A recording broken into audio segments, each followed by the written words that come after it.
Welcome to More Organised, Less Clutter, a podcast to empower individuals and neurodivergent families with practical, realistic tools to create a more organised, sensory-friendly, clutter-free and intentional home that works with your lifestyle and brain, not against it. I'm Narelle King, a professional organiser and neurodivergent mum who understands the unique challenges of family life. I help people just like you simplify your space, build sustainable organisational systems, and create more breathing room physically and mentally.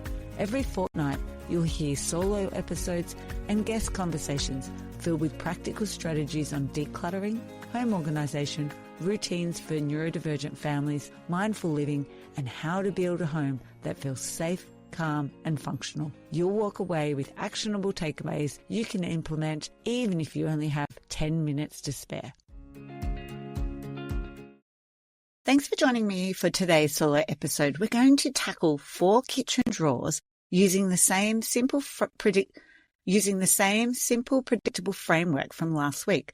The goal here is to reduce fatigue, make the best choices really obvious, and remove any little barriers that might trip you up. Most ADHD brains are very visual and very now focused, like in the moment. And when something is tucked behind other things or stacked in neat little piles or hidden at the back of a deep drawer, it basically stops existing from your brain. So it's like out of sight, out of mind. So a traditional minimal, empty, tidy cupboard drawer often turns into, I can't see what I have, what I own, and you forget what's in there and you just go and repurchase the item. And you create chaos because then you're digging through the cupboard and drawers looking for those items which you can't see or find. Another thing is high friction. And this means that there's too many steps or there's too much thinking you have to do to be able to find the item.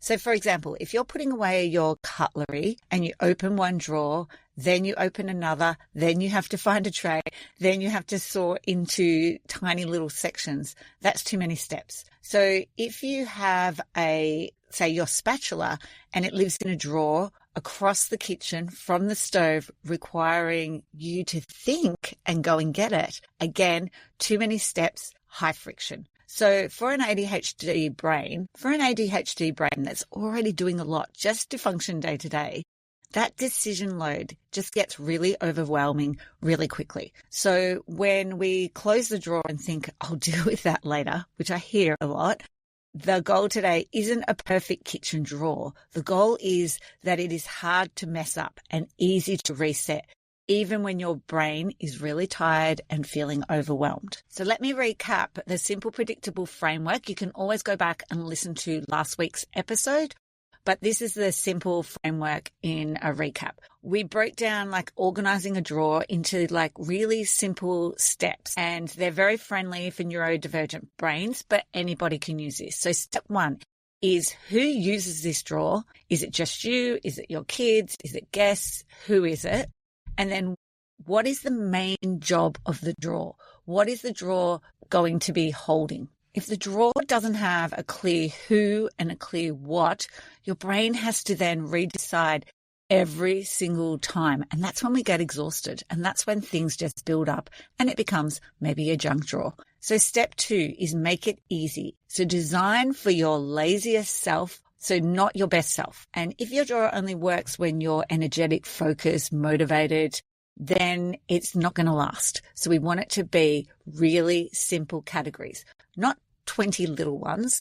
We want to use macro categories, not micro ones.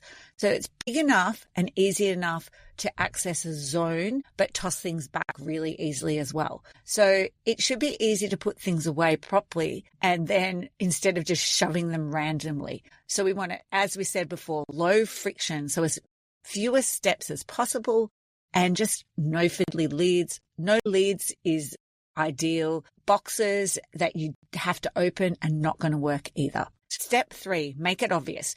You shouldn't have to think about where something goes. You need to organize by how you use it, how it's functioned. Things you use daily live in the easiest to reach. So the prime real estate is a word that we use in organizing world. And things that you use weekly can be a bit further away or deeper in a cupboard. Whereas something that's rarely used, you still might need it, but you do not use it very often, could be in the least convenient spots. So if you always cook on the left side of your stove, but your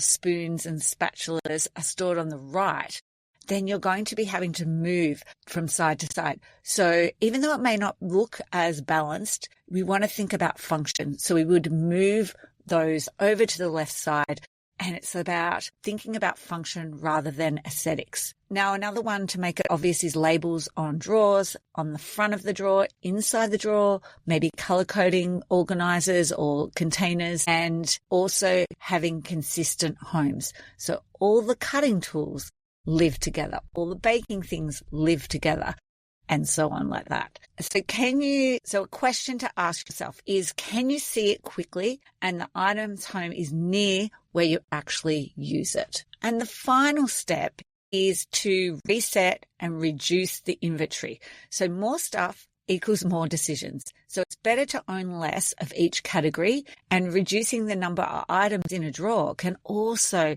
make it more usable. So think about, how many of these do I actually use in a week? And this could be like potato peelers. You might have 13 different varieties. Maybe you use 3 of them regularly, but the others maybe not so regularly. Do you have duplicates that actually do the same thing? And maybe one of them's more annoying. The handle's a slightly different grip. So there's some things to think about for our steps. I'm going to go through the 4 drawers for you now. So our drawer 1 is our cutlery and everyday utensil drawer. So who uses it? Pretty much everyone in the house. Maybe guests as well if you have guests staying. So what's the job? Everyday eating and basic cooking things like forks, spoons, tongs, spatulas, wooden spoons, peelers. Everything you use daily is going to be in those drawers. So if you're hunting past like cookie cutters, or maybe it's like your garlic press and you don't use those very often, then maybe they could go into a different drawer. We're going to make it easy and obvious. So we're going to keep this drawer pretty boring and predictable. So you're going to use a simple maybe cutlery tray or dividers, and you don't have to be, it doesn't have to be pretty. It just needs to be obvious. So you separate everyday stuff from the weird special things, and everyday stuff stays right here. Those once a year tools can go in a less convenient drawer somewhere else. So if your utensils keep migrating into a messy pile, give them one big open section instead of tiny little ones, because maybe your ADHD brain, or just your brain, would prefer all the cooking tools to live in this one obvious bucket instead of little subcategories. So this is a test that you can use. If you are holding a clean fork, how many steps does it take to put it away? Let's move on to drawer 2.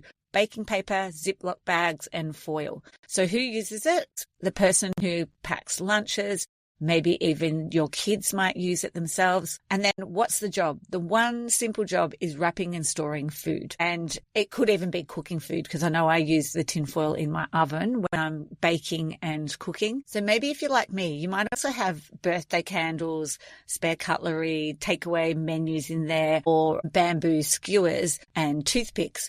And maybe you don't use them very often and you don't have enough room, then you may want to move them, because your brain is never going to know what to expect when it opens a drawer and it sees all those other things in there as well. Now, making it obvious and easy is the drawer doesn't have to be clear who or what. We want this drawer to feel like a little wrap station. Just keep 1 or 2 sizes of each thing you actually use. And if there's too many options, it's going to give you decision fatigue. Now, I know for some clients I work with, we will keep their backup stock, but they have to then keep it quite minimal so it fits in the drawer, because if they put their backup stock somewhere else, they're not going to remember that they have a backup tinfoil and they'll rebuy it. So sometimes storing items and you can see the labels without digging, it's going to help. So the boxes are lined up side by side, not stacked. And your Ziploc bags could be in open containers done by size, Or you could keep them in their original boxes and stand the boxes upright so you can just grab and go. Now, a test for this one. If you have to pull out 3 boxes just to get to the one you use daily, your future self will not keep up. It will not stay a nice, clean, neat drawer. Next drawer 3, food storage containers. Who uses this? Well, everybody in our house uses it because they pack leftovers, lunches, and snacks. And what's the job?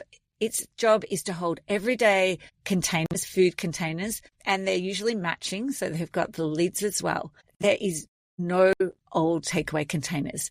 So, and if there is, and they've got no matching lids, they're out straight away. So it needs to be obvious and easy. This drawer has to be really simple or it just won't stay organized. And I've seen this. And I find drawers are better than cupboards for this as well.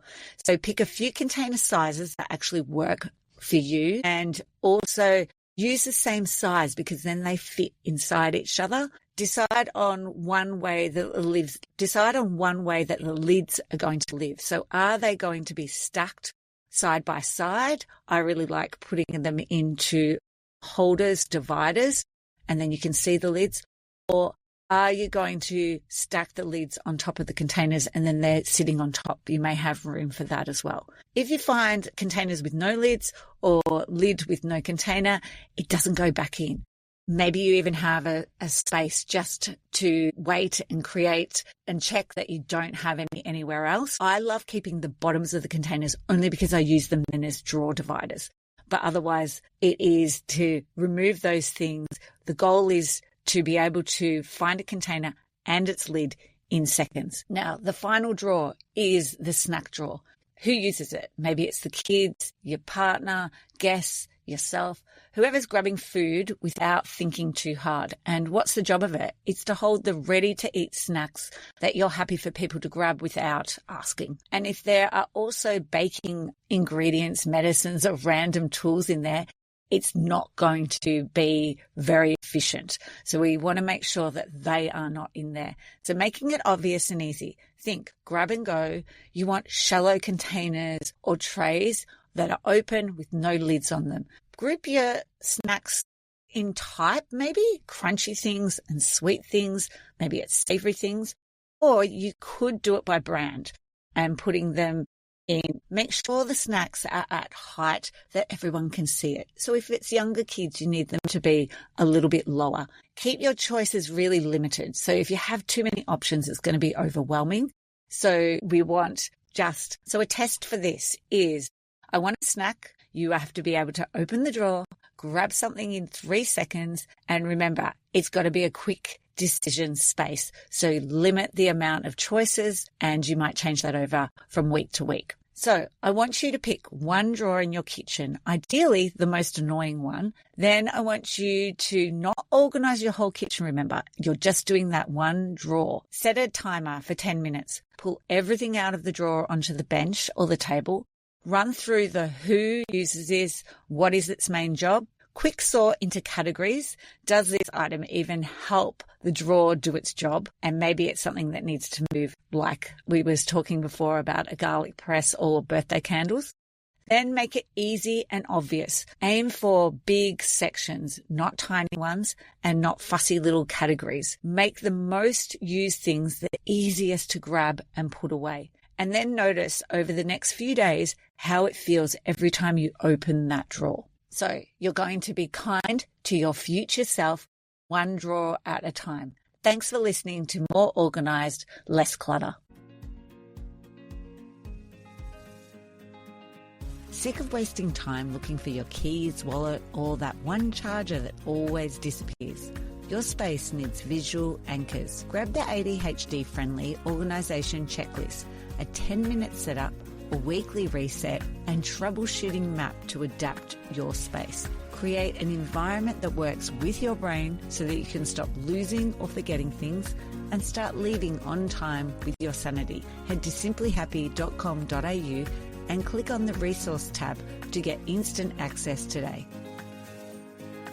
I'd like to acknowledge the Wathaurong people of the Kulin Nation on which this podcast is recorded as the traditional custodians of the land.